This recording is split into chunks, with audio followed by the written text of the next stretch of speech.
Chapter 5 సంపన్నులుగా ఉండటం. మంచి పెట్టుబడి అంటే మంచి నిర్ణయం చేయటం ఒక్కటే కాదు, వరుసగా తప్పులు చేయకుండా ఉండటం. ధనికులు కావటానికి సవాలక్ష మార్గాలున్నాయి. అది ఎలా సాధించాలో చెప్పటానికి కావలసినన్ని పుస్తకాలు ఉన్నాయి. కానీ ధనికులుగా ఉండటానికి మాత్రం ఒకటే మార్గం ఉన్నది: పొదుపు, మానసిక రుగ్మతల సమ్మేళనం. తగినంతగా మనం చర్చించనిది ఈ విషయాన్నే.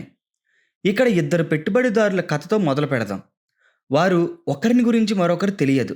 కానీ సుమారు ఒక శతాబ్దం క్రితం వారిద్దరూ ఒక ఆసక్తికరమైన మార్గంలో కలుసుకున్నారు. తన తరంలో జెస్సీ లివర్మోర్ అందరినీ మించిన స్టాక్ మార్కెట్ వ్యాపారి. ఆయన 1877లో పుట్టారు. మిగిలిన వాళ్లకు అలా కూడా చేయవచ్చునని తెలిసే లోపల ఆయన స్టాక్ మార్కెట్లో క్రయ విక్రయాల వ్యాపారస్తులుగా స్థిరపడ్డారు. ఆయన 30వ సంవత్సరం చేరుకునేసరికి $100 మిలియన్ విలువగల ఆస్తి సాధించారు. 1929 నాటికి లివర్మోర్ ప్రపంచంలోనే అత్యంత ప్రఖ్యాతి చెందిన పెట్టుబడిదారుగా ప్రసిద్ధికెక్కారు. ఆ సంవత్సరం స్టాక్ మార్కెట్ కుప్పకూలిపోయింది. దానితో ఘనాతిఘనమైన ఆర్థిక సంక్షోభం ఏర్పడింది. అది చరిత్రలో ఆయన ఖ్యాతిని శాశ్వతంగా ముద్రవేసింది. 1929 అక్టోబర్లో ఒక్క వారంలో స్టాక్ మార్కెట్ విలువలో మూడో వంతు తుడిచిపెట్టుకుపోయింది. ఆ వారం రోజుల తర్వాతే black Monday, black Tuesday, black థర్స్డేగా పేరు పొందాయి.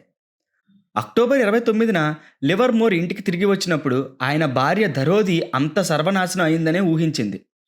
వాల్ స్ట్రీట్ ఊహాగానాలు చేసేవారు ఆత్మహత్యలు చేసుకుంటున్నారన్న వార్త న్యూయార్క్లో వ్యాపించసాగింది. ఆమె పిల్లలు జెస్సీకి తలుపు దగ్గర కన్నీటితో స్వాగతం పలికారు. ఆమె తల్లి భయాందోళనలతో తలకిందులవుతూ మరొక రూమ్లో తలుపులు మూసుకుని కూర్చున్నది. ఏమి జరుగుతున్నదో గ్రహించే లోపల జెస్సీ కొద్ది క్షణాల పాటు ఆత్మకథ రచయిత టామ్ రూబితన్ చెప్పిన కథనం తికమక పడ్డారు. అప్పుడు ఆయన తన కుటుంబానికి అసలు విషయం చెప్పారు.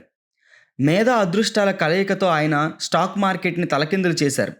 స్టాక్స్ విలువలు పడిపోతాయని ఆయన పందెం కాశారు. అంటే మనకు ఏమీ నష్టం కలగలేదా?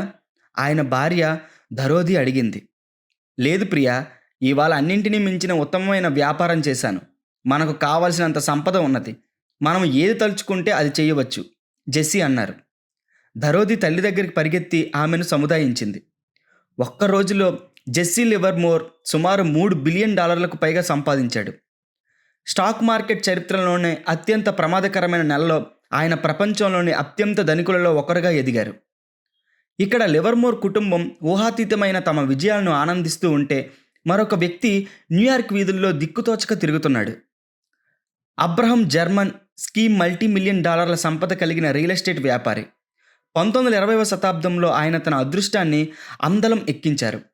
ఆర్థిక వ్యవస్థ అనూహ్యంగా అభివృద్ధి చెందుతున్న సమయంలో సకల ఫలితాలు సాధించిన న్యూయార్క్ వాసులు అందరూ చేసిన పనే ఆయన కూడా చేశారు. రోజురోజుకు పెరిగిపోతున్న స్టాక్ మార్కెట్లో విపరీతంగా పెట్టుబడి పెట్టారు. 1929 అక్టోబర్ 26న న్యూయార్క్ టైమ్స్ 2 పారాగ్రాఫుల్లో ఒక విషాదకరమైన వ్యాసం ప్రచురించింది.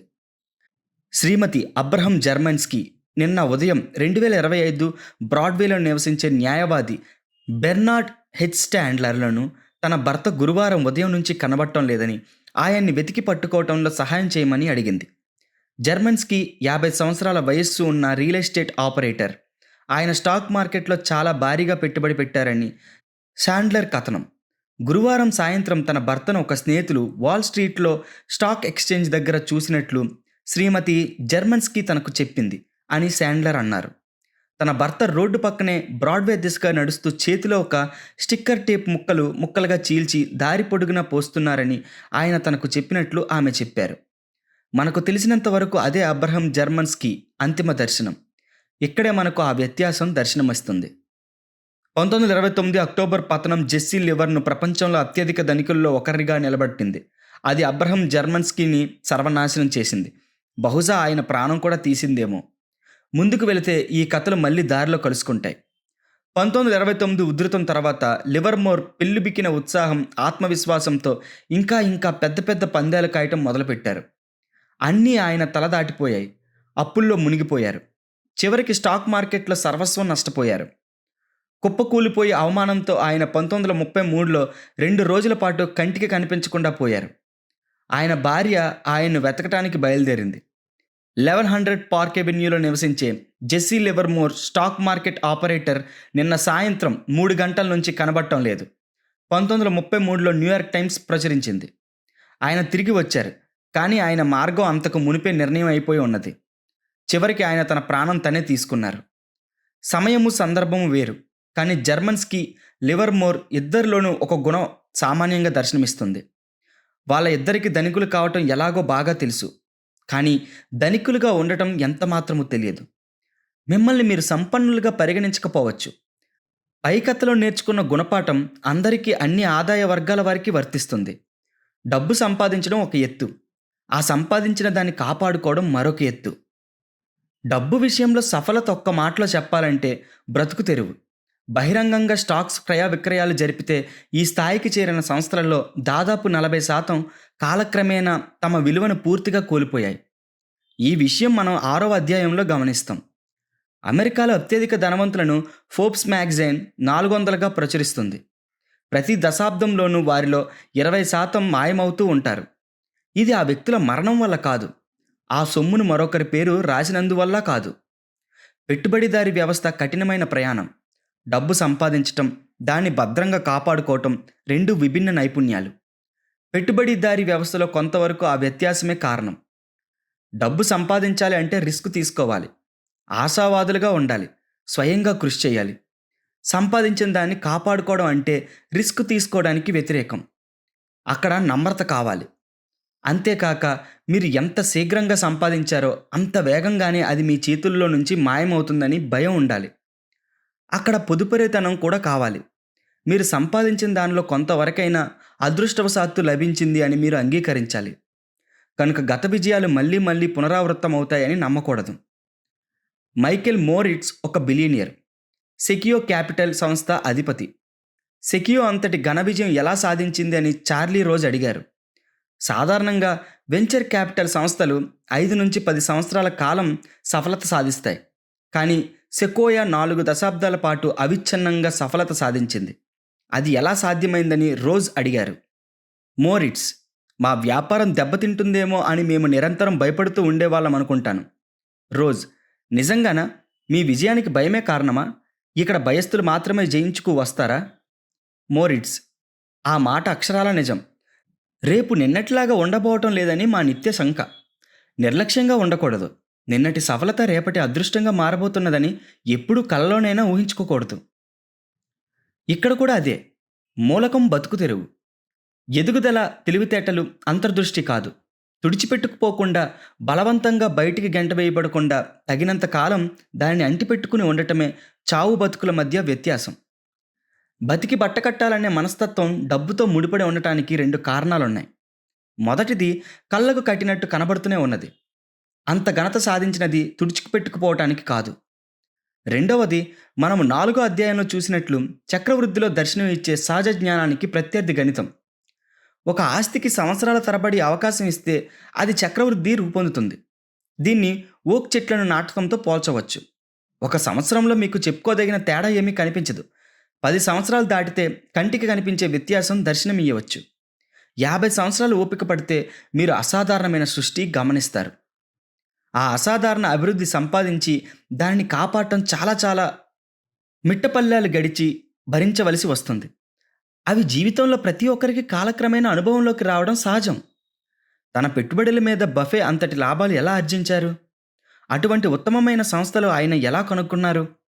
అతి చవకలో దొరికే స్టాక్స్, అత్యుత్తములైన మేనేజర్లు ఆయనకు ఎలా లభించారు అని చర్చించుతూ మనము ఎంతకాలమైనా గడపవచ్చు. అది చాలా జటిలమైన వ్యవహారం. కానీ ఆయన ఏమి చేయలేదో తెలుసుకోవడం కష్టం కాదు, కానీ అది చాలా ముఖ్యం. ఆయన అప్పుల్లో మునిగి కొట్టుకుపోలేదు. ఆయన జీవితకాలంలో జరిగిన 14వ ఆర్థిక మాంద్యంలో భయపడి స్టాక్స్ అమ్మచూపలేదు. ఆయన తన వ్యాపార ప్రతిష్టకు భంగం కలగనివ్వలేదు. ఆయన ఒకే పథకానికి, ఒకే అభిప్రాయానికి, ఒకే ధోరణికి అంటుపెట్టుకుని కూర్చోలేదు. ఆయన ఇతరుల డబ్బు మీద ఆధారపడలేదు. అంటే పబ్లిక్ సంస్థలో పెట్టుబడులు నిర్వహించడం అంటే పెట్టుబడిదారులు తమ మూలధనాన్ని వెనక్కు తీసుకోలేరు. ఆయన నిర్వీర్యం అయ్యే వరకు పనిచేసి బయటికి నడవలేదు. వృత్తిలో నుంచి రిటైర్ కాలేదు. ఆయన నిలదొక్కుని కొనసాగించారు. ఆ నిలదొక్కుకోవడం వల్ల ఆయనకు ఆయన వ్యాపారానికి చిరాయుష్షు లభించింది.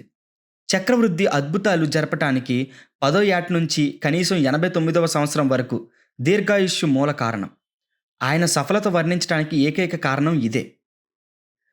నేను చెప్పేది మీకు అర్థం కావాలంటే మీరు రిక్ గ్వెర్విన్ కథ వినాలి. బహుశా మీరు వారన్ బఫే, చార్లీ మంగర్ పెట్టుబడిదారుల ద్వయాన్ని గురించి వినే ఉంటారు. కానీ 40 సంవత్సరాల క్రితం ఆ గ్రూప్లో రిక్ గ్వెరిన్ అనే మూడో వ్యక్తి ఉండేవారు. వారెన్, చార్లీ, రిక్ ముగ్గురు కలిసి పెట్టుబడులు పెట్టేవారు. ముగ్గురు కలిసే వ్యాపార మేనేజర్లను ఇంటర్వ్యూ చేసేవారు.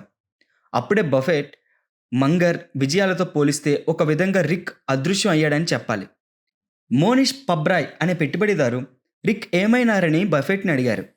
వారెన్ సమాధానం మోనిష్ గుర్తు చేసుకుంటారు. వారెన్ అన్నారు, మేము ఏనాటికైనా నమ్మలేనంత ధనికులం అవుతామని నాకు, చార్లీకి తెలుసు. ధనికులం కావటానికి మేము తొందరపడలేదు. అది జరుగుతుందని మాకు తెలుసు. రిక్ కూడా మా అంత తెలివితేటలు గలవాడే, కానీ ఆయన హడావిడిలో ఉన్నారు. 1973-74 తిరోగమనంలో రిక్ మార్జిన్ అప్పుల భారం ఎక్కువైంది. ఆ 2 సంవత్సరాల్లో స్టాక్ మార్కెట్ 70% పడిపోయింది. దానితో అప్పులు వాళ్ళు ఆయన వెంటపడ్డారు. ఆయన తన బెర్క్షైర్ షేర్లు వారెన్కు అమ్మేశారు. నిజానికి వారెన్, నేను ఆ షేర్లు కొన్నాను అన్నారు. ఒక్కొక్క షేర్ $40 లోపుగా అమ్మారు. అప్పుల బాధ వల్ల రిక్కు ఆ షేర్లు అమ్మక తప్పలేదు. చార్లీ, వారెన్, రిక్ ముగ్గురు ధనికులు కావటంలో సమానమైన నైపుణ్యం కలవారే. దానికి తోడు వారెన్, చార్లీల దగ్గర సంపాదించిన ధనాన్ని కాపాడుకునే నైపుణ్యం ఉన్నది. కాలగమనంలో అత్యంత ముఖ్యమైన నైపుణ్యం అదే. నసీం టాలెబ్ ఇలా అంటారు, తెలివితేటలు, బతక నేర్వటము రెండు వేరువేరు విషయాలు. మొదటి దానికి రెండవది అవసరం. ఏది ఏమైనా సరే సర్వనాశనాన్ని తప్పించుకోవాలి. మనుగడ మనస్తత్వం నిజ జీవితంలో అమలు చేయాలంటే 3 విషయాలు గుర్తుంచుకోవాలి. 1. పెద్ద పెద్ద లాభాలు గడించడం కంటే నేను ఆర్థికంగా చితికిపోకుండా ఉండటం ముఖ్యం. నేను చితికిపోకుండా ఉంటే నాకు పెద్ద పెద్ద లాభాలు వాటంతట అవే వస్తాయని అనుకుంటాను. అప్పుడు నేను చిరకాలం వ్యాపారంలో ఉంటాను. ఆ కాలంలో చక్రవృద్ధి అద్భుతాలు చేస్తుంది. మార్కెట్ ఉధృతంగా ఉన్నప్పుడు చేతిలో డబ్బు పెట్టుకు ఊరికనే కూర్చోవాలని ఎవరు అనుకోరు. దినదిన అభివృద్ధి చెందే ఆస్తిపాస్తులు సొంతం చేసుకోవాలనే కోరిక. మార్కెట్ ఉధృతంగా ఉన్నప్పుడు మీరు చేతిలో డబ్బు పెట్టు కూర్చుంటే మీరు సంప్రదాయబద్ధులుగా కనబడటమే కాక అలా అనుభూతి చెందుతారు. ఎందుకంటే అప్పుడు లాభాలు సంపాదించే స్టాక్ సొంతం చేసుకోకపోవటం వల్ల మీరు ఎంత కోల్పోయారో స్పష్టంగా తెలుస్తుంది. మాట వరుసకు డబ్బు సాలీన 1% ఆదాయం ఇస్తుందనుకుందాం. అదే డబ్బు స్టాక్స్ మీద 10% ఆదాయం తీసుకువస్తుంది. ఆ 9% వ్యత్యాసం మిమ్మల్ని నిత్యము తేరి చూస్తూ ఉంటుంది. కానీ మార్కెట్ పతనంలో ఉన్నప్పుడు అదే డబ్బు మీరు స్టాక్స్ అమ్మవలసి అవసరం లేకుండా చేసిందంటే అప్పుడు ఆ సొమ్ము మీద మీ ఆదాయం సాలిన 1% కాదు, అందుకు చాలా చాలా రెట్లు ఉంటుంది. దిక్కు తెలియని సమయంలో మరో దారి లేక స్టాక్ అమ్మకం వల్ల కలిగే నష్టం జీవితంలో మీకు ఎంత ఆదాయం వచ్చినా పోడ్చలేకపోవచ్చు. ఎన్ని అధిక లాభాలు తెచ్చి ఇచ్చే స్టాక్స్ కొన్నా నిష్ప్రయోజనం. చక్రవృద్ధి అంటే పెద్ద పెద్ద లాభాలు గడించటం కాదు, దీర్ఘకాలం మంచి లాభాలు నిరంతరంగా వస్తూ ఉండటం, ముఖ్యంగా కష్ట సమయాల్లో. అదే విజయానికి కీలకం. 2. ప్రణాళిక అవసరం అన్నది నిర్వివాదాంశం. కానీ ప్రతి ఒక్క ప్రణాళికలోనూ అత్యంత ముఖ్యమైన అంశం ఏమిటంటే ప్రణాళిక ఆశించిన ప్రకారం జరగకపోతే ప్రత్యామ్నాయ ప్రణాళిక ఏమిటి అన్న విషయం. ఆ నానుడి ఏమిటి? మీరు ప్రణాళిక రచిస్తారు, భగవంతుడు నవ్వుతాడు. ఆర్థిక ప్రణాళికలు, పెట్టుబడి ప్రణాళికలు చాలా కీలక స్థానం వహిస్తాయి. ఎందుకంటే మీ ప్రస్తుత చర్యలు సంభవ పరిధిలో ఉన్నాయా లేవా అని చెప్పాయి. కానీ ఏ ప్రణాళికలైనా సరే వాస్తవ ప్రపంచంతో ముఖాముఖి అయినప్పుడు బతికి బయటపడేవి అత్యల్పం. రాబోయే 20 సంవత్సరాల్లో మీరు మీ ఆదాయాన్ని, పొదుపు రేటును, మార్కెట్ నుంచి రాబోయే లాభాలు అంచనా వేస్తున్నారు. అంటే గత 20 సంవత్సరాల్లో జరిగిన సంఘటనల గురించి ఆలోచించండి. అవి అలా జరుగుతాయని ఎవరు ఊహించగలిగేవారు కాదు.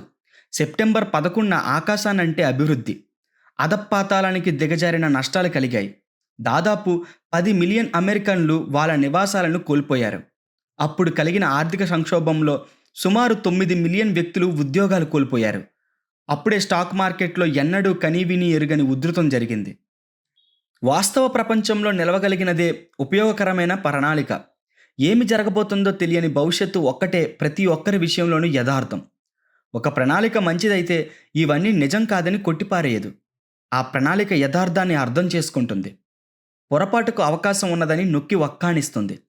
మీ ప్రణాళికలో మీరు ఎన్ని అంశాలు అర్థం కావాలని ఆశిస్తారో మీ ఆర్థిక జీవితం అంత పిలుసు అవుతుంది. మీ పొదుపు పథకంలో తప్పుటడుగులు అవకాశం ఉండాలి. మీరు రాబోయే 30 సంవత్సరాల్లో మార్కెట్‌లో 8% రాబడి ఉంటే చాలా బాగుంటుంది. అది ఒకవేళ సంవత్సరానికి 4% అయినప్పటికీ పర్వాలేదు. నేను క్షేమంగానే ఉంటాను అని మీరు చెప్పగలిగితే ప్రణాళిక విలువ పెరుగుతుంది. పందాలు విఫలం కావటానికి కారణం అవి తప్పుదోవన నడవటం కాదు. అన్ని పరిస్థితులు సక్రమంగా నడిస్తే ఆ పందాలు అన్నీ సవ్యమైన మార్గంలోనే ఉండేవి. పొరపాట్లకు అవకాశం, దీన్ని తరచూ మార్జిన్ ఆఫ్ సేఫ్టీ అని అంటారు. ఆర్థిక రంగంలో అతి చులకనగా పరిగణించబడ్డ అంశం. అది అనేక అవతారాల్లో దర్శనమిస్తుంది. పొదుపుతో కూడిన బడ్జెట్, సమయానుకూలమైన ఆలోచన, పట్టువిడుపులు ఉన్న కాల నిర్ణయం, విభిన్న ఫలితాలతో మీ జీవితాన్ని ఆనందమయం చేయగలిగినది ఏదైనా సరే. సాంప్రదాయాన్ని అనుసరించటం వేరు, ఇది వేరు. సాంప్రదాయాన్ని అనుసరించటం అంటే ఒక స్థాయిలో రిస్క్ తీసుకోవటం ఆపేస్తున్నారన్నమాట. మార్జిన్ ఆఫ్ సేఫ్టీ అంటే మీరు రిస్క్ తీసుకునే స్థాయిలో మీ సఫలతకు అవకాశాలు పెరగటం అన్నమాట. బతికి బయటపడే అవకాశాలు మెండు అవుతాయి. మీ మార్జిన్ ఆఫ్ సేఫ్టీ పెరిగితే అనుకూలమైన ఆదాయానికి మీ పెట్టుబడి తగ్గుముఖం పడుతుంది. మార్జిన్ ఆఫ్ సేఫ్టీ మ్యాజిక్ అదే. నెంబర్ 3, రెండు వైపులా భారం వహించగల వ్యక్తిత్వం. భవిష్యత్తును గురించి ఆశావాదం. ఆ భవిష్యత్తును చేరుకోవడానికి కలిగే అడ్డంకులను గురించి ఆందోళన అత్యవసరం. అన్నీ సవ్యంగానే జరుగుతాయనే నమ్మకమే ఆశావాదానికి నిర్వచనం. అది అసంపూర్ణమైన నిర్వచనం. పరిస్థితులు మీకు అనుకూలంగా ఉన్నాయని, కాలక్రమేణా పరిస్థితులు సర్దుకొని మధ్యలో అవాంతరాలు కలిగిన చివరికి సత్ఫలితాలమే కలుగుతుందన్న నమ్మకం వివేచనామమైన ఆశావాదం. మధ్యలో అవాంతరాలు తప్పవన్న విషయం మీకు బాగా తెలుసు. దీర్ఘకాల అభివృద్ధి జరుగుతుందని, అది సవ్యంగానే జరుగుతుందని మీరు ఆశించవచ్చు. ఇప్పటికీ అప్పటికీ మధ్యన మార్గం మాత్రం అపాయాలమని కూడా దృఢంగా విశ్వసించవచ్చు. ఇవి రెండు ఒకదానిని విడిచి మరొకటి ఉండవు. అనతి కాలంలో నిష్ప్రయోజనమనిపించినది దీర్ఘకాలంలో ప్రయోజనకారి కాగలదన్న విషయం సహజ జ్ఞానం ఏమీ కాదు. 2 ఏళ్ల వయసులో ఉన్న గ్రంథులలో సగం 20 సంవత్సరాల వయసు చేరేసరికి మాయమైపోతారు. అనవసరము, అసమర్థము అయిన నాడీ వ్యవస్థ తొలగించబడుతుంది. 2 సంవత్సరాల శిశువు కంటే 20 సంవత్సరాల వయసు ఉన్న వ్యక్తి మేధావంతులు అనటం యథార్థం. అభివృద్ధి మార్గంలో ధ్వంసం కూడా సాధ్యమవుతుంది. అనవసరమైన పదార్థాలను తొలగించడానికి అది సమర్థవంతమైన మార్గం కూడాను. మీరు తల్లి లేదా తండ్రి అయి ఉండి మీ బిడ్డ మెదడులోకి తొంగి చూడగలిగారనుకోండి. ప్రతి ఉదయము నాడీ తంతులు తగ్గుతూ ఉండటం గమనిస్తారు. మీరు భయభ్రాంతులవుతారు. ఇది సరికాదు. ఇక్కడ ధ్వంసం, నష్టము జరుగుతున్నాయి. ఎవరో ఒకరు కలుగజేసుకోవాలి. వెంటనే డాక్టర్ను సంప్రదించాలి అని మీ భావన. కానీ అది అనవసరం. మీరు చూస్తున్నది సహజమైన అభివృద్ధి మార్గం. ఆర్థిక వ్యవస్థలు, విపణి వీధులు, వృత్తి ఉద్యోగాలు కూడా అటువంటి బాటనే నడుస్తాయి. కష్టనష్టాల మధ్య అభివృద్ధి. గత 170 సంవత్సరాల్లో యుఎస్ ఆర్థిక వ్యవస్థ ఎలా నడిచిందో ఈ గ్రాఫ్ చూపిస్తుంది. కానీ ఆ మధ్యకాలంలో ఏం జరిగిందో మీకు తెలుసా? ఎక్కడ మొదలు పెట్టాలి? 9 యథార్థాల్లో 1.3 మిలియన్ అమెరికన్లు మరణించారు. ఆ కాలంలో ఆరంభించిన సంస్థలలో సుమారు 99.9% తుడుచుకుపెట్టుకుపోయారు. 4 అమెరికన్ అధ్యక్షులు హతమార్చబడ్డారు.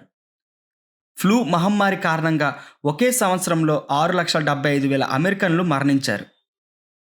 30 ప్రకృతి బీభత్సాలు ఒక్కొక్కటి కనీసం 400 మంది అమెరికన్లను పొట్టన పెట్టుకున్నాయి. 33 ఆర్థిక మాంద్యాలు మొత్తం 48 సంవత్సరాల పాటు నడిచాయి. ఆ ఆర్థిక మాంద్యాలను గుర్తించి హెచ్చరించిన వారు పూజ్యం.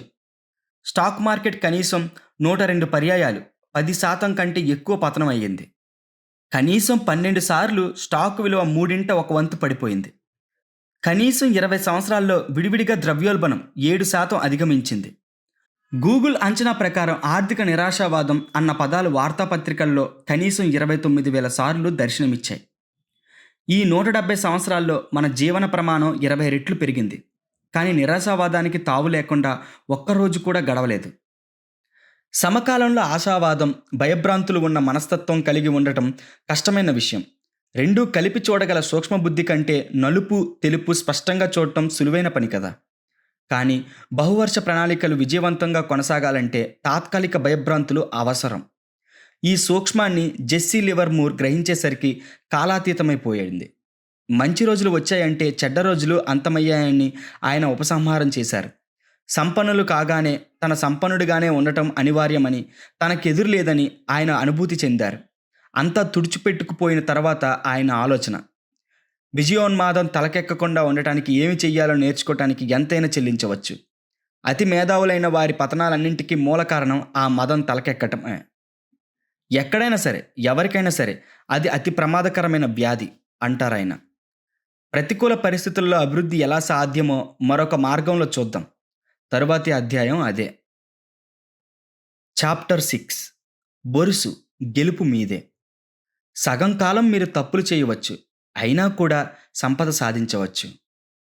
నేను దీనితో గత 30 సంవత్సరాలుగా కుస్తీ పడుతున్నాను. కొన్ని యోజనలు పనిచేస్తాయి, మరికొన్ని పనిచేయవు, అంతే లెక్క. దీనిని గురించి బాధపడవలసిందేమీ లేదు. ముందుకు కదులుతూ ఉండటమే సూత్రం. స్క్రీన్ యాక్టర్స్ గిల్డ్ అవార్డు స్వీకరించబడుతూ బ్రాడ్ పిట్ అన్న మాటలు. హైంజ్ బెర్గ్రియోన్ 1936లో నాజీ జర్మనీ నుంచి పరారయ్యారు. ఆయన అమెరికాలో స్థిరపడ్డారు. యూనివర్సిటీ ఆఫ్ కాలిఫోర్నియా బర్కిలీలో ఆయన సాహిత్యం అధ్యయనం చేశారు. యవ్వనంలో ఆయన ఏదో సాధిస్తారని ఎవరూ ఊహించలేదు. కానీ 1990 నాటికి బెర్గ్రియోన్ కళాఖండాల విక్రయంలో అత్యంత సఫలత సాధించిన వ్యాపారవేత్త అయ్యారు. 2000 సంవత్సరంలో అతను సేకరించిన పికాసో, బ్రాక్స్, క్లీస్, మ్యాటిస్సే కళాకృతులతో కొన్నింటిని జర్మన్ ప్రభుత్వానికి అమ్మి 100 మిలియన్ యూరోస్కు పైగా సంపాదించారు. ఆ బేరం తర్వాత జర్మన్లు దాన్ని కేవలం ఒక ధర్మ సంస్థకు దానంగా మాత్రమే పరిగణించారు. ప్రైవేట్ మార్కెట్లో ఆ కళాకృతుల విలువ $1 బిలియన్ పైగా ఉంటుందని అంచనా. ఒక వ్యక్తి అన్ని అద్భుత కళాఖండాలను సేకరించగలగటం అత్యాశ్చర్యకరమైన విషయం. కళ అనేది వ్యక్తిగత అభిరుచి. ఆ శతాబ్దంలో అత్యంత విలువైన కళాఖండాలుగా ప్రఖ్యాతి చెందిన వాటిని జీవితం ప్రారంభ దశలో ఎవరైనా ఎలా ఊహించగలరు, ఎలా గుర్తించగలరు? మీరు దానిని ఒక నైపుణ్యం అనొచ్చు, మీరు దాన్ని అదృష్టాన్ని కూడా పిలవవచ్చు. హొరైజన్ రీసెర్చ్ సంస్థ, అది ఒక పెట్టుబడి వ్యాపార సంస్థ, 3వ అభిప్రాయం వెలుబుచ్చింది. పెట్టుబడి వ్యాపారంలో ఉన్నవారికి అది చాలా వర్తిస్తుంది. పేరు మోసిన పెట్టుబడిదారులు కళాఖండాలను విస్తారంగా కొన్నారు. ఆ సంస్థ అన్నది, ఆ సేకరణలో ఒక వర్గం అద్భుతమైన పెట్టుబడిగా రూపొందింది. వాటిలో ఉత్తమమైన వాటివి మంచి ధర పలికిన దాకా వారు వాటిని పట్టుకుని ఉంచారు. అంతే. ఎప్పుడైనా జరిగేది అంతే. కళాఖండాల వ్యాపారం చేసే ప్రఖ్యాత వ్యాపారవేత్తలందరూ ఇండెక్స్ ఫండ్స్ లాగా ఆపరేట్ చేశారు. వాళ్లకు చేతికి దొరికినవన్నీ కొనేశారు. వారు వాటిని తమకు నచ్చిన ఒకటొకటిగా ఒక సామూహికంగా కొన్నారు. ఆ తర్వాత వాటిలో కొన్నింటికి పేరు ప్రఖ్యాతులు వచ్చిన దాకా నిరీక్షించారు. ఎన్నాడైనా జరిగేది అంతే. బెర్గ్రియోన్ వంటి వారు జీవితంలో సేకరించే వాటిలో 99% వస్తువుల విలువ చాలా అల్పమై ఉండవచ్చు. ఆ మిగిలిన 1% పికాసో వంటి మహామహుల కళాకృతి అయితే మిగిలిన 99 ఎలాంటివైనా పర్వాలేదు. బెర్గ్రియోన్ సర్వ వ్యవస్థల్లోనూ తప్పు చేసి ఉండవచ్చు, కానీ చివరికి ఒప్పు చేసిన వాడిగా తేలవచ్చు. వ్యాపారంలోనూ పెట్టుబడిలోనూ చాలా విషయాలు ఇలాగే జరుగుతాయి. దూర తీరాల్లో ఎక్కడో ఉన్న అంశాలు ఆర్థికంగా అద్భుతమైన ప్రభావం కలిగించవచ్చు. అక్కడ చెప్పుకోదగిన సంఘటనలు చాలా తక్కువ సంఖ్యలో ఉన్న విపరీతమైన ఫలితాలకు దారితీస్తాయి. మీరు గణిత శాస్త్రంలో ఎంత ప్రవీణులైనా అటువంటి పరిస్థితితో వ్యవహరించడం కష్టమైన పని. ఒక పెట్టుబడిదారుడు సగం సేపు తప్పులు చేస్తూ కూడా విపరీతంగా సంపాదించగలిగితే అందుకు దూరదృష్టి, సూక్ష్మదృష్టి, సహజ జ్ఞానం ఏమీ అవసరం లేదు. జీవితంలో చాలా సంఘటనలు విఫలం అవుతాయని మనం అర్థం చేసుకోలేదన్నమాట. కనుక అలా జరిగినప్పుడు మనము తలకిందులం అవుతాం.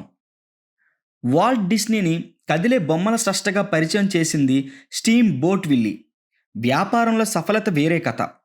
డిస్నీ మొట్టమొదటి స్టూడియో దివాలా తీసింది. మొదట్లో ఆయన చిత్రాలు నిర్మించడానికి ఊహాతీతంగా ఖర్చు అయ్యేది. అందుకు అవసరమైన సొమ్ము మీద వడ్డీ రేట్లు విపరీతంగా ఉండేవి. 1930వ దశాబ్దం మధ్యలో డిస్నీ 400కు పైగా కార్టూన్ చిత్రాలు నిర్మించారు. అవి అన్నీ చాలా వరకు లఘు చిత్రాలు. వాటిలో చాలా చిత్రాలు ప్రేక్షకుల అత్యంత అభిమానం సంపాదించాయి. అంతేకాక వాటిలో చాలా మటుకు విపరీతమైన నష్టానికి గురయ్యాయి. స్నో వైట్ అండ్ ది 7 డార్ఫ్స్ పరిస్థితి అంతటినీ మార్చివేసింది. 1938 సంవత్సరం మొదటి 6 నెలల్లో ఆ చిత్రం $8 మిలియన్ సంపాదించింది. అంతకుముందు ఆ సంస్థ సంపాదన అంతటికంటే ఇది ఊహకందని సంపాదన. దానితో డిస్నీ స్టూడియో రూపురేఖలు మారిపోయాయి. సంస్థ అప్పులన్నీ తీరిపోయాయి. ముఖ్యమైన ఉద్యోగస్తులు అందరూ కంపెనీని అంటిపెట్టుకొని ఉన్నందుకు బోనస్ సంపాదించారు. కంపెనీ బర్బ్యాంక్‌లో అత్యాధునికమైన స్టూడియో కొన్నది. ఈనాటికి ఆ స్టూడియో అక్కడే ఉన్నది. ఒక ఆస్కార్ బహుమతితో వాల్ట్ డిస్నీ పేరు పొందిన నిర్మాత నుంచి సుప్రసిద్ధమైన వ్యక్తి అయ్యారు. 1938లో ఆయన కొన్ని వందల గంటలకు సరిపడే చిత్రం నిర్మించారు. కానీ వ్యాపార రీత్యా 83 నిమిషాల స్నో వైట్ మాత్రమే ఆయన గతిని మార్చివేసింది. బృహత్తరమైనది, లాభసాటి అయినది, ప్రఖ్యాతమైనది, ప్రభావం చూపే అవకాశం అంతా చివరికి ఒక అనామక సంఘటనలోంచి ఉద్భవిస్తుంది. అది 100కి కోటికి ఒకటి కావచ్చు. దాని గురించి ఎవరూ ఆలోచించి కూడా ఉండకపోవచ్చు.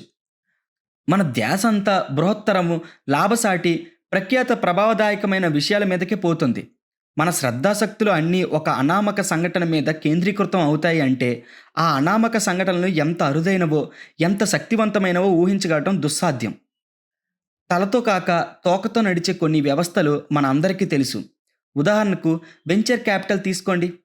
ఒక వెంచర్ క్యాపిటల్ సంస్థ 50 పెట్టుబడులు పెడితే అందులో సగం విఫలం అవుతాయని, ఒక 10 పెట్టుబడులు సుమారుగా లాభసాటి అవుతాయని, ఒకటో రెండో పెట్టుబడి మొత్తాన్ని తీసుకువచ్చే సిరిమల్లెలు అవుతాయని వారికి తెలుసు.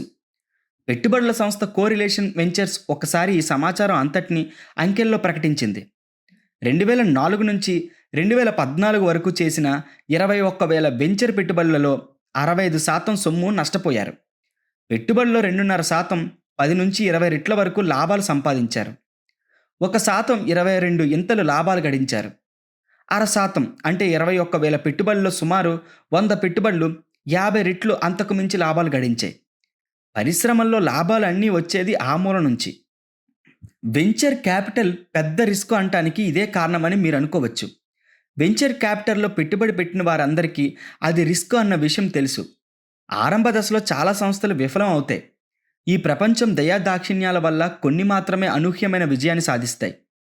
మీ సొమ్ము భద్రంగా ఉండి ఏమి జరగబోతుందో తెలిసి నికరమైన ఆదాయం రావాలంటే మీరు పెద్ద పబ్లిక్ కంపెనీల్లో పెట్టుబడి పెట్టాలి అని మీరు అనుకోవచ్చు. అంతటినీ నడిపేది తల కాదు, తోక అని గుర్తుంచుకోండి. పేరు మోసిన కంపెనీల్లో పబ్లిక్ స్టాక్స్ విజయాలు కూడా వెంచర్ క్యాపిటల్ లాభాల కంటే వేరే ఏమీ కాదు. పబ్లిక్ కంపెనీల్లో చాలా మట్టుకు నిష్ప్రయోజనం, నిరర్ధకం, కొన్ని సుమారుగా వ్యవహరిస్తాయి.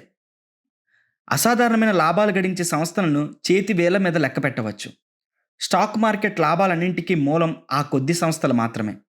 రసెల్ 3000 ఇండెక్స్ సంస్థ కోసం జేపీ మోర్గాన్ అసెట్ మేనేజ్మెంట్ సంస్థ లాభాలు ఏ విధంగా విస్తరించి ఉంటాయి అని ఒక నివేదిక, పబ్లిక్ కంపెనీల గురించి ఒక విస్తారమైన బృహత్ సంగ్రహం తయారు చేశారు, ప్రచురించారు.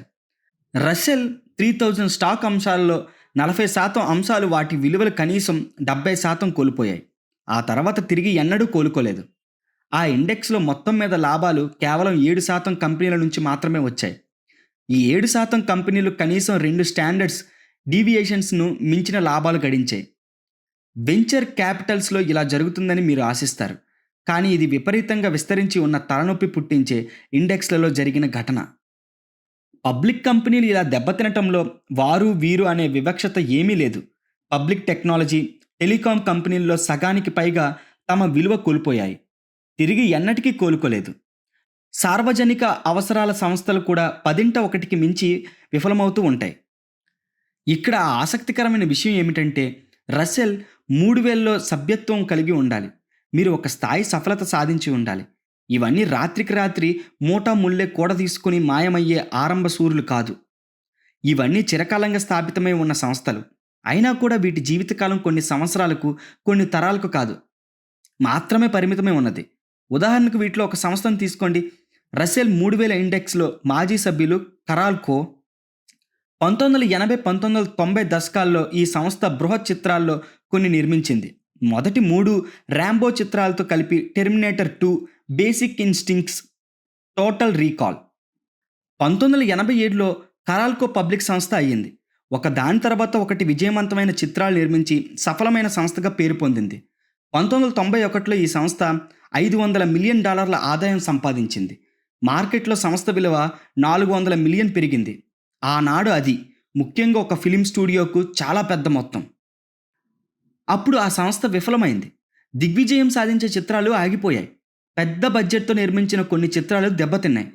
1990వ దశాబ్దం మధ్యలోకి వచ్చేసరికి కరాల్కో చరిత్రలో మిగిలిపోయింది. 1996లో ఆ సంస్థ దివాలా తీసింది. స్టాకు విలువ శూన్యం అయ్యింది. నమ్మరానంత నష్టం. 4 సంస్థలు కాలక్రమేణా ఈ గాడిలో పడుతుంటాయి. కరాల్కో వాటిలో ఒకటి అయింది. ఇది చాలా ప్రత్యేకం కనుక కరాల్కో కథ ఇక్కడ చెప్పటం లేదు. అది చాలా సాధారణమైన సంఘటన కనుక చెబుతున్నాను. కథలో అత్యంత ముఖ్యాంశం ఇక్కడ ఉన్నది. రసెల్ 3000 సంస్థ 1880 నాటి నుంచి 72 రెట్లు పెరిగింది. అది అద్భుతమైన విజయం. సఫలత అంటే అది. ఇండెక్స్ జాబితాలో 40% సంస్థలు విఫలం అయ్యాయి, కానీ అత్యంత లాభాలు గడించిన 7% సంస్థలు ఈ వైఫల్యాలను అన్నింటినీ తుడిచివేశాయి. అంతా హైంజ్ బెర్గ్యూన్ లాగానే, అంతా బెడ్రూమ్ లాగానే. కానీ ఇక్కడ పికాసో, మాటిస్సే బదులు మైక్రోసాఫ్ట్, వాల్మార్ట్ సభ్యులుగా ఉన్నారు. మార్కెట్లో ఆదాయం కేవలం కొద్ది కంపెనీల కారణంగానే కలుగుతుంది, కానీ ఆ కొద్ది సంస్థల్లో కూడా కంటికి కనపడని తోక చివరి సంఘటనలు ఉంటాయి. 2018లో S&P 500 ఆదాయంలో 6% అమెజాన్ నుంచి వచ్చింది. ఇక్కడ అమెజాన్ అభివృద్ధి అంతా కేవలం Amazon prime, Amazon web services ద్వారా సాధ్యమైంది. ఫైర్ ఫోన్ నుంచి ట్రావెల్ ఏజెన్సీకి దాకా వందల కొద్ది వ్యాపారాలు ప్రయోగం చేసిన అమెజాన్ సంస్థలో కూడా ఈ 2 తోక చివర సంఘటనలు. 2018లో యాపిల్ సంస్థ ఇండెక్స్ ఆదాయంలో 7% సాధించి పెట్టింది. యాపిల్ వ్యాపారం అంతా దాదాపు ఐఫోన్ మీద నడిచింది. సాంకేతిక ఉత్పాదన ప్రపంచంలో దీనిని తోకకు తోక అని చెప్పుకోవచ్చు. మరి ఈ సంస్థలలో ఎవరు పనిచేస్తున్నారు? గూగుల్ సంస్థలో ఉద్యోగానికి 1000 మంది దరఖాస్తు పెడితే వారిలో 2 మాత్రమే ఉద్యోగం సంపాదించగలుగుతారు. ఫేస్బుక్ సంస్థలో 1000 మందికి 1 మాత్రమే ఉద్యోగం లభిస్తుంది. అదే యాపిల్ సంస్థలో 100కి 2 ఉద్యోగం లభించే అవకాశాలున్నాయి. కనుక ఈ తోక చివరి యోజనాల మీద పనిచేసే వ్యక్తులు అక్కడి నుంచి వచ్చే ఆదాయానికి కారకులు. వారి ఉద్యోగాలు మాత్రం తోక చివరనే ఉంటాయి. కానీ చాలా కొద్ది అంశాలు సంస్థ సాధించే బృహత్ విజయాలన్నింటికీ కారణం అనేది కేవలం స్టాక్ మార్కెట్లో ఉన్న సంస్థలకు మాత్రమే కాదు, పెట్టుబడిదారుగా మీ ప్రవర్తనలో అది చాలా ముఖ్యమైన పాత్ర వహిస్తుంది. తన చుట్టూ ఉన్న వారందరూ పిచ్చెక్కినట్టు అటు ఇటు పరుగులు తీస్తూ ఉండగా సాధారణమైన పని చేయగలిగిన వ్యక్తి మహామేధావి. మేధావి అంటే నెపోలియన్ నిర్వచనం ఇది. పెట్టుబడిలో కూడా ఇదే సూత్రం వర్తిస్తుంది. మీకు డబ్బు విషయంలో సలహా అంతా ఈనాటిని గురించే. ఇప్పుడు అంటే ఇప్పుడు మీరు ఏం చెయ్యాలి, ఇవాళ కొనదగిన స్టాక్స్ ఏది. కానీ సర్వ సమయాల్లోనూ ఈనాడు అంత ముఖ్యమైనది కాదు. పెట్టుబడిదారుగా మీరు ఈనాడు, రేపు లేదా వచ్చే వారం తీసుకునే నిర్ణయాలు అంత ముఖ్యమైనవేమీ కాదు.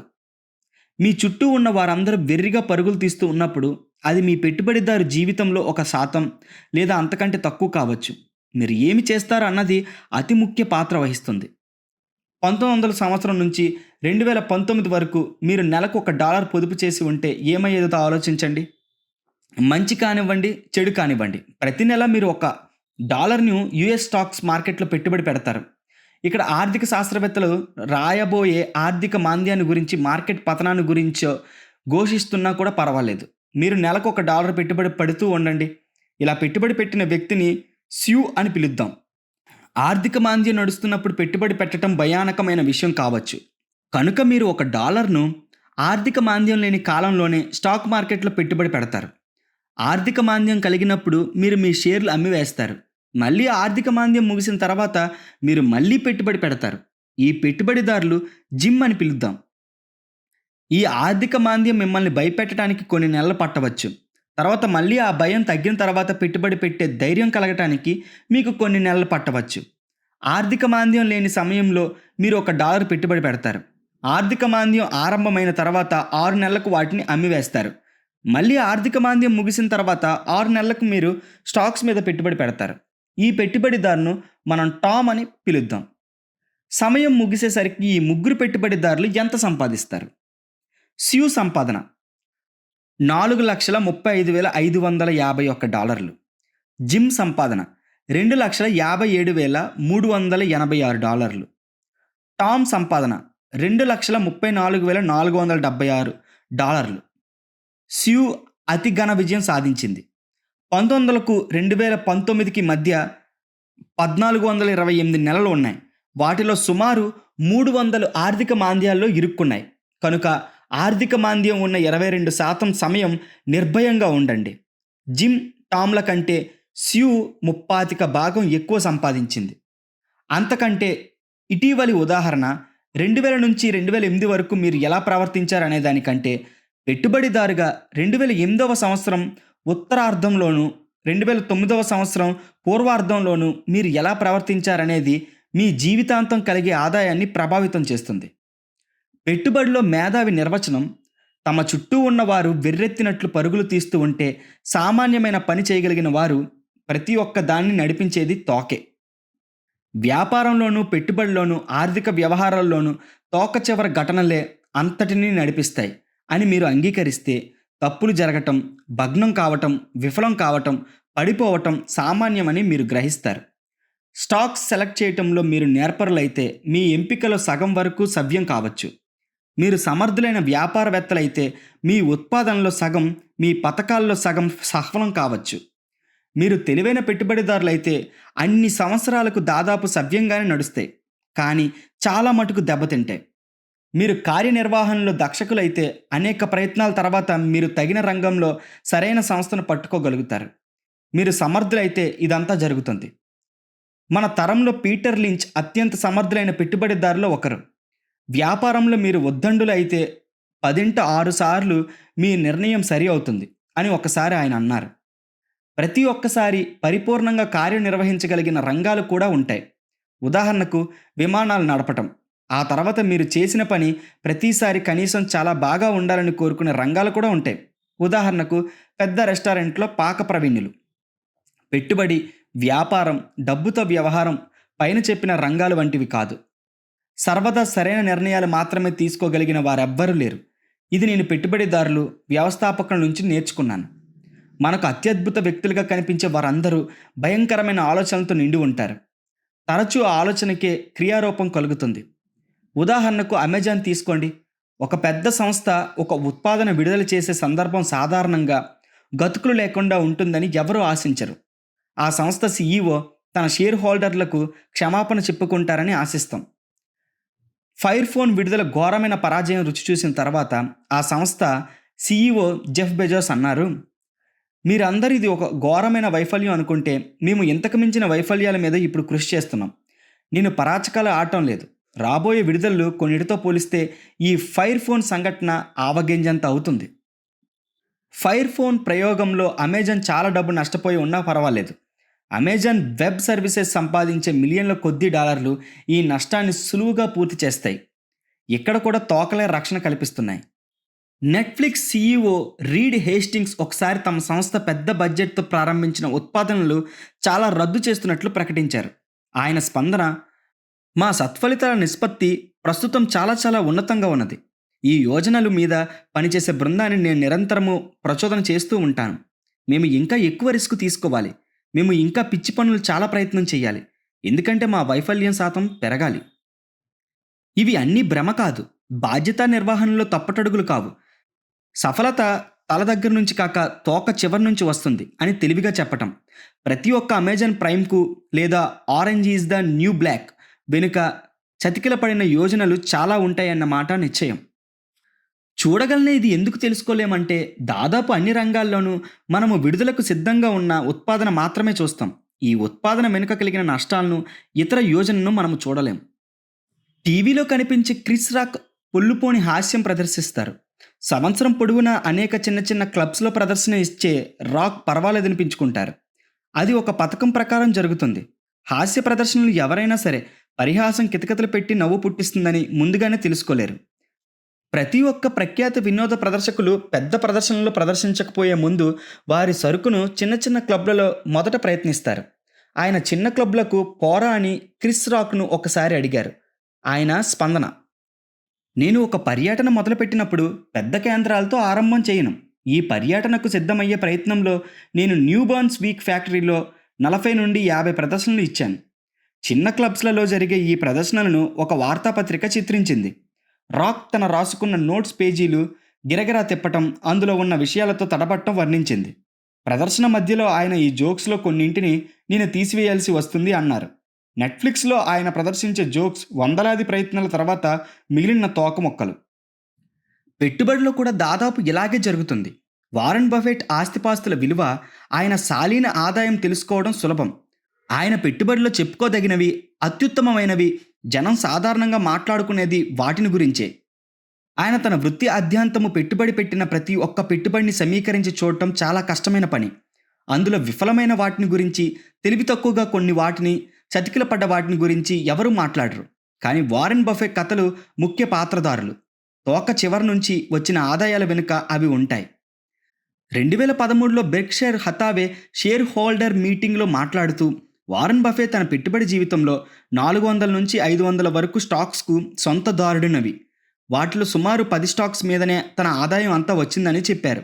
ఆ తర్వాత చార్లీ మంగర్ మాట్లాడుతూ, బెర్క్షైర్ అతిపెద్ద పెట్టుబడుల్లో కొన్నింటిని తీసివేస్తే మిగిలినదంతా అతి సాధారణం, సామాన్యం అన్నారు. ఒక ఆదర్శ వ్యక్తి సఫలత మీద మన ధ్యాస మళ్లిస్తే, వాళ్ళ సఫలత అంతా వాళ్ళ ప్రయత్నాల్లో చాలా కొద్ది శాతం ప్రయత్నాల వల్ల కలిగిందన్న విషయం మనం ఉపేక్షిస్తాం. అప్పుడు మన వైఫల్యాలు, కష్ట నష్టాలు, ప్రతికూల ఘటనలు అన్నీ తలుచుకుంటే మనం ఏదో పెద్ద తప్పు చేస్తున్నామనిపిస్తుంది. బహుశా మనం పొరపాటు చేసి ఉండవచ్చునేమో, కానీ అదే విధంగా విజయాలు సాధించిన వారు చేసినట్లు మనం కూడా సవ్యంగానే నిర్వహించి ఉండవచ్చు. వారు సవ్యంగా కృషి చేసినప్పుడు వారి నిర్వహణ అత్యంత సవ్యంగా రూపుదిద్దుకున్నది. కానీ మీరు ఎన్నిసార్లు పొరపాటు చేశారో వారు కూడా అన్నిసార్లు అంతకాలం పొరపాటు చేసి ఉంటారన్న మాట తథ్యం. మీరు తప్పా ఒప్పా అన్నది ముఖ్యం కాదు. జార్జ్ సోరెస్ ఒకసారి అన్నారు, మీరు ఒప్పు అయినప్పుడు ఎంత ధనం సంపాదించారు, మీరు తప్పు చేసినప్పుడు ఎంత నష్టపోయారన్నది ముఖ్యం. సగం కాలం మీరు తప్పులు చేస్తూ ఉండవచ్చు, అయినా నమ్మరానంత సంపద సంపాదించవచ్చు. ఆకాశ వీధిలో సుమారు 100 బిలియన్ గ్రహాలు ఉన్నాయి. మనకు తెలిసినంత ఘాటుకు మేధాపరమైన జీవనం ఒక్కదాని మీద మాత్రమే ఉన్నది. మీరు ఈ పుస్తకం చదువుతున్నారంటే అందుకు కారణం మీరు ఊహించగలిగినంత పెద్ద తోక. అది సంతోషించదగిన విషయమే. ఇప్పుడు ధనం మీకు అంతకు మించిన సంతోషాన్ని ఎలా ఇవ్వగలుగుదో చూద్దాం.